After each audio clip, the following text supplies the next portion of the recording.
की मुशर्रफ के ख़िलाफ़ जो नफ़रत थी वो यक लख्त एक जो सुलगती हुई चिंगारी थी वो भड़क उठी, एक शोला बन गया और एक तहरीक चल पड़ी और उसमें पूरी कौम शामिल होगी। जिस दिन, जिस लम्हे, जिस मरले जजेस साहिबान यूसुफ रज़ा गिलानी साहब ने पार्लियामेंट में जाते जब ऐलान किया उनकी बहाली का और उनके जो गिरफ्तारी ख़त्म करने का, तनख्वाहों की बहाली का, सारा कुछ, मैं समझता हूँ कि जो वकला की क़यादत थी वो उसका काम ये था कि वो कौम को सल्यूट करके घर वापस चले जाते हैं। लेकिन बाबर साहब उसके बाद उस तहरीक के हवाले से सियासतें शुरू हो गई, कुछ ऐसी चीज़ें कि जो पहले रिवायात नहीं थी। मसलन वकीलों की बार एसोसिएशंस में हमारे जो रूल्स ऑफ बिज़नेस हैं उसके मुताबिक हमारे यहाँ हल्फ नहीं होता, लेकिन अब ये सिर्फ एक सियासी सिलसिला शुरू हो पड़ा कि तहसील बार से ले के तो ऊपर की बार एसोसिएशन था, फ़लाने साहब हल्फ ले रहे हैं, फ़लाने साहब हल्फ ले रहे हैं।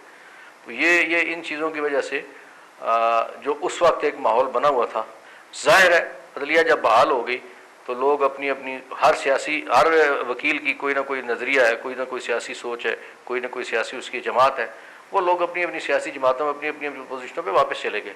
तो फिर जो कुछ लोग जो उस अदलिया वाली तहरीक से वाबस्ता या चिमटे हुए थे, जिनकी तस्वीर महज उस वजह से आती थी, ना उससे पहले तस्वीर कभी उनकी टीवी पे आई थी, ना अब उनकी खबर कोई किसी अखबार में लगती है, तो वो उनको बड़ी मायूसी हुई।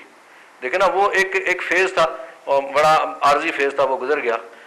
जो सियासी जमातें होती हैं और आपका जो अदरवाइज एक पॉलिटिकल कैरियर है वो तो सारी ज़िंदगी के लिए होता है ना, वो हमेशा के लिए होता है। लेकिन वो जो लोग, कुछ लोग ऐसे, कुछ नाम ऐसे, कुछ चेहरे ऐसे जो उन्हीं दिनों में आए थे और आज फिर लोग उनको कोई नहीं जानते और वो भी गायब हो गए।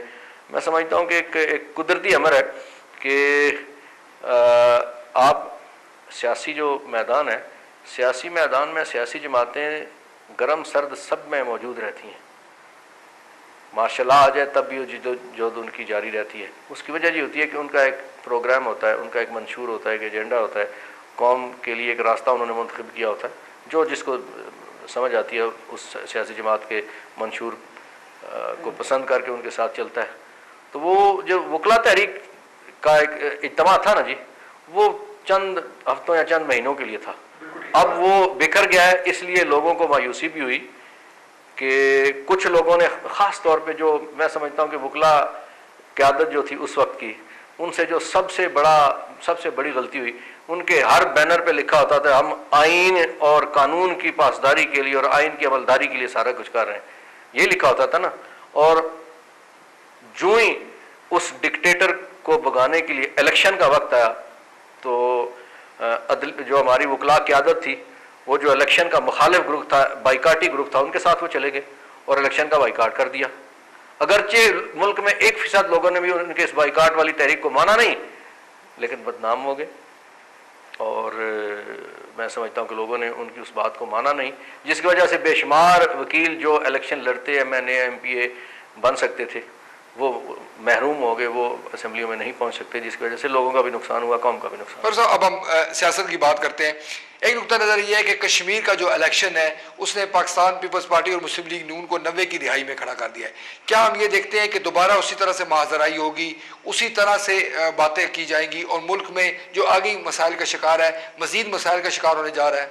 कतन पिछला दौर वापस नहीं आएगा। उसकी वजह यह है कि मैं ये समझता हूँ कि सियासी जमातों ने और बिलखसूस पाकिस्तान पीपल्स पार्टी ने वो जो तल्ख तजर्बात थे उनसे बहुत कुछ सीखा है।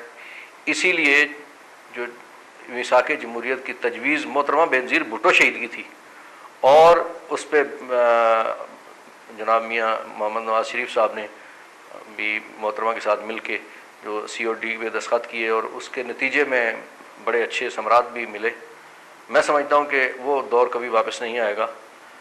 इस वक्त जो अल्फाज की गर्मा गर्मी है वो दो वजूहात से।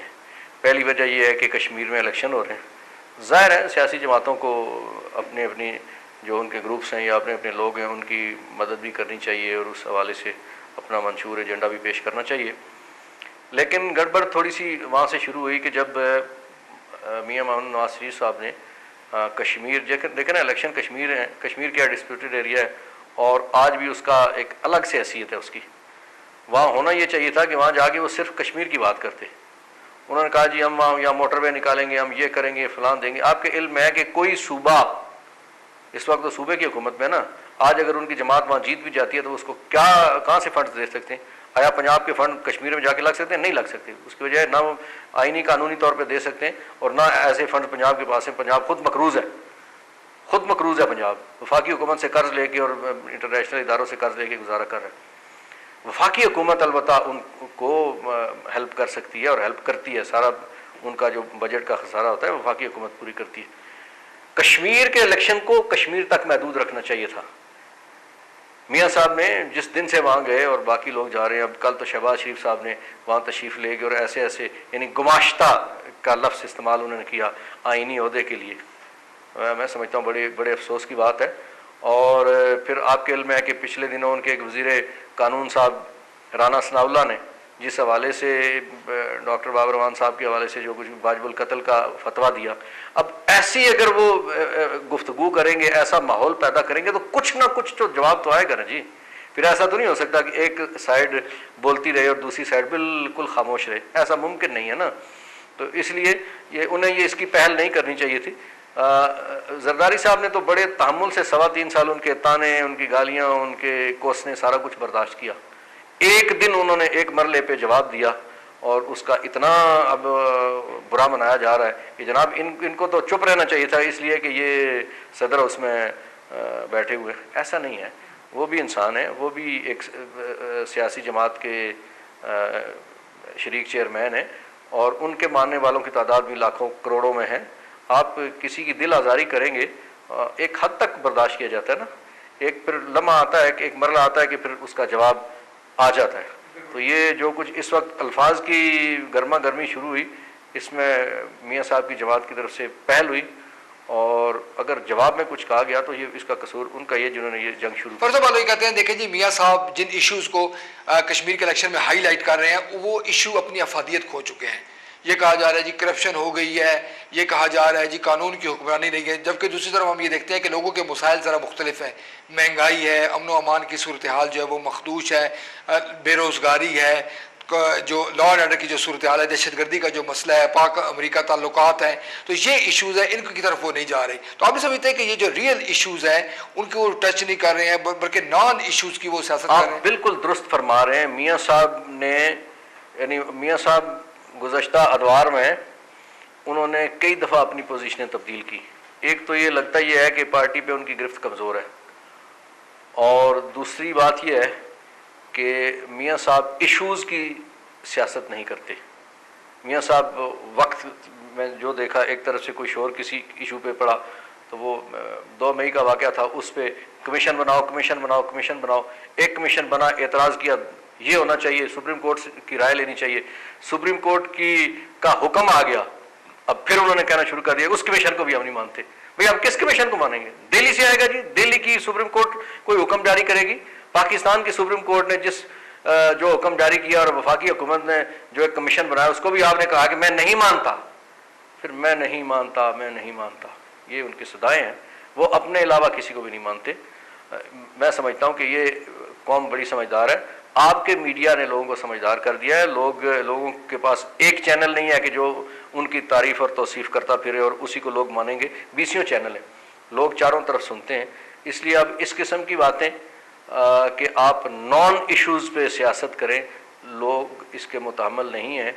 लोगों को पहली गर्ज जो कश्मीर में है आज़ादी कश्मीर से है, कश्मीर की तहरीक आज़ादी से है, कश्मीर के मसाइल से है, कश्मीर के वसाइल से है, कश्मीर के मामलात से है।